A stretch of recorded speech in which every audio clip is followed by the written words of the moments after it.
इमली की खट्टी मीठी चटनी बकरा ईद स्पेशल। अस्सलाम वालेकुम, welcome back to my channel. आधा पाव हमने इमली लिया, उसको सारी रात हमने भिगोकर रख दिया था। अब हम इसको एक स्ट्रेनर में डालकर इस तरह हाथों से मसल के हमने पल्प अलग कर लेना है। इसको हाथों से करेंगे तो ये अच्छे से इसको दबा दबा कर निकालेंगे तो इसका पल्प निकल जाएगा। और आपने इसमें पानी भी शामिल नहीं करना, मजीद पानी इसमें और नहीं डलेगा। बकरा ईद स्पेशल ये इसलिए है क्योंकि आप इसको तिक्के कबाब और चपली कबाब उनके साथ इसको खाएं, इसका टेस्ट बहुत अच्छा होता है। अब एक पैन में हमने इसको शामिल कर लिया पल्प को। पल्प शामिल करने के बाद इसमें चीनी शामिल करेंगे। चीनी हमने ली है 1 कप एंड 1/4 कप। ये 1 कप है और ये 1/4 कप अब हम इसमें शामिल करेंगे। दो इस जगह इसलिए रखी है ताकि आपको नापने में इजी रहे।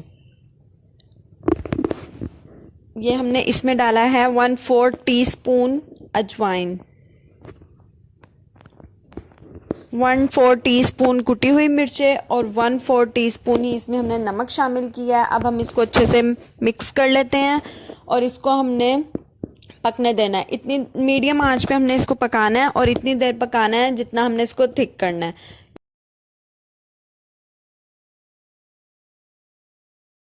15 मिनट पकाने के बाद अब आप इसको देखें, ये थोड़ा गाढ़ा होना शुरू हो गया है और ये इसकी फाइनल लुक आपको दिखा देती हूँ। जितना आपने इसको गाढ़ा रखना है आप उतनी देर इसको पका सकते हैं। अब मैं इसको कंटेनर में स्टोर कर लेती हूँ। एयर टाइट जार में आप इसको रख सकते हैं फ्रिज में।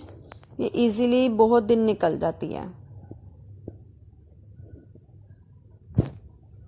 खाने में बहुत टेस्टी है। वीडियो अच्छी लगी हो तो लाइक शेयर ज़रूर करिएगा। चैनल को सब्सक्राइब करना ना भूलिएगा। Thanks for watching.